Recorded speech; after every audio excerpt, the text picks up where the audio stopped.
নমস্কার বন্ধুরা, মমতার রান্না বান্নাতে আপনাদের সবাইকে স্বাগত। আপনারা সবাই কেমন আছেন? আশা করি ভালো আছেন, আর আমিও অনেক ভালো আছি। আজকে পটল আর 1 কাপ মসুর ডাল দিয়ে এমন এক দুর্দান্ত রেসিপি বানিয়ে দেখাবো, যেটি ভাত বা রুটির সাথে দারুণ জমে যাবে। তো চলুন রেসিপিটি শুরু করা যাক। তো প্রথমেই আমি কয়েকটা পটল নিয়ে নিয়েছি। দেখুন পটলগুলোকে আমি কিভাবে ছাড়িয়ে নিয়েছি, দিয়ে ভালো করে ধুয়েও নিয়েছি।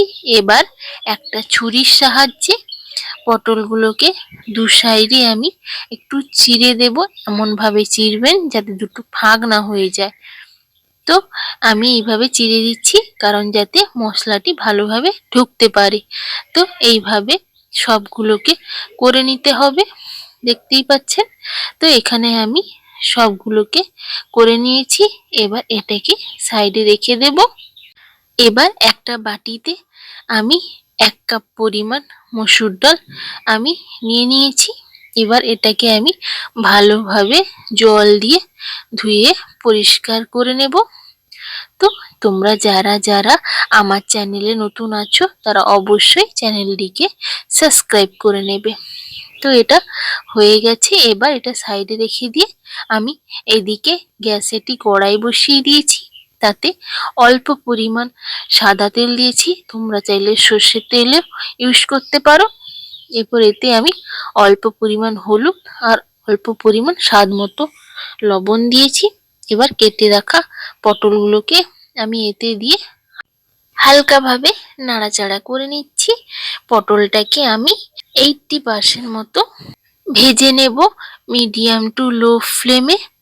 তো আমি এখানে 3 থেকে 4 মিনিট সময় নিয়ে পটলটাকে ভেজে নিয়েছি। দেখুন বেশি কড়া করেও ভাজবেন না, এইভাবে মিডিয়াম ভেজে নিয়ে তুলে নিতে হবে।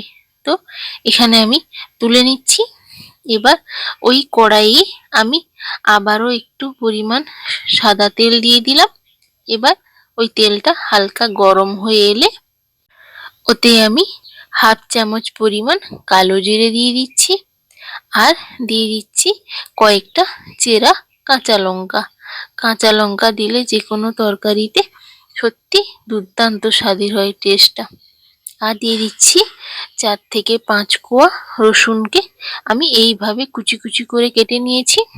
এবার রসুনটা হালকা ভাজা হয়ে এলে আমি এতে দিয়ে দেব কিছুটা পরিমাণ আদা থেতো করা।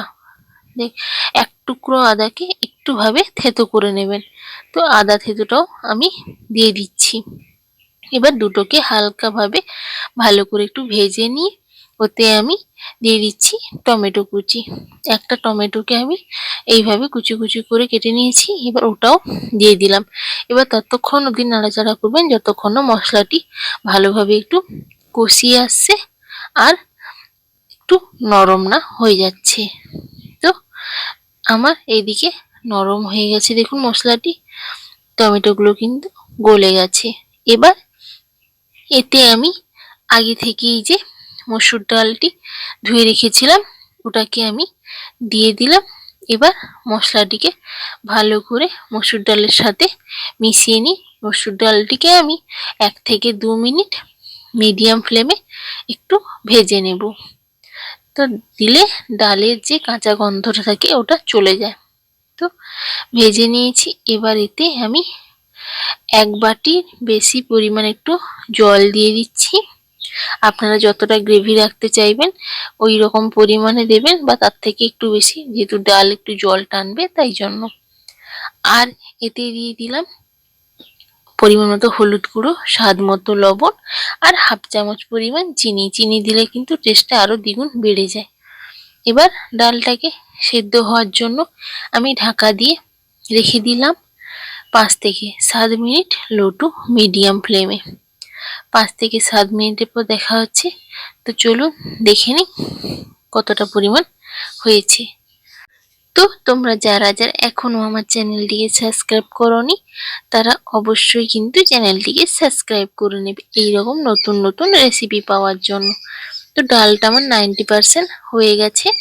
এবার এতে আমি ওই ভেজে রাখা পটলগুলোকে আমি দিয়ে দিলাম। এবার ভালো করে একটু মিশিয়ে নিচ্ছি। এবার আবারও আমি 4 থেকে 5 মিনিট তরকারিটিকে ফুটতে দিয়ে দেব। তো লো টু মিডিয়াম ফ্লেমে আবারও 4 থেকে 5 মিনিট ফুটিয়ে নিলেই আমাদের এই রেসিপিটি একদম তৈরি হয়ে যাবে। তো দেখুন কালারটা কিন্তু চেঞ্জ হয়ে গেছে আর ডালটাও পুরো ভালোভাবে গলে গেছে। এইভাবে একবার যে বানিয়ে দেখবেন বাড়িতে, সত্যি একটা অন্যরকম স্বাদ পাবেন। ডাল তো অনেকভাবে বানিয়ে খেয়েছেন, একবার এইভাবে বানিয়ে খাবেন, সত্যি দুর্দান্ত স্বাদের হয়। তো এই ছিল আজকের রেসিপি। কেমন লাগলো আপনাদের অবশ্যই কমেন্ট করে জানাতে ভুলবেন না। আর ভিডিওটি যদি ভালো লেগে থাকে একটা লাইক করে দেবেন আর চ্যানেলটিকে সাবস্ক্রাইব করতেও কিন্তু ভুলে যাবেন না। সবাই ভালো থাকবেন, সুস্থ থাকবেন। দেখা হবে আবার একটি ভিডিওতে, ততক্ষণের জন্য টাটা।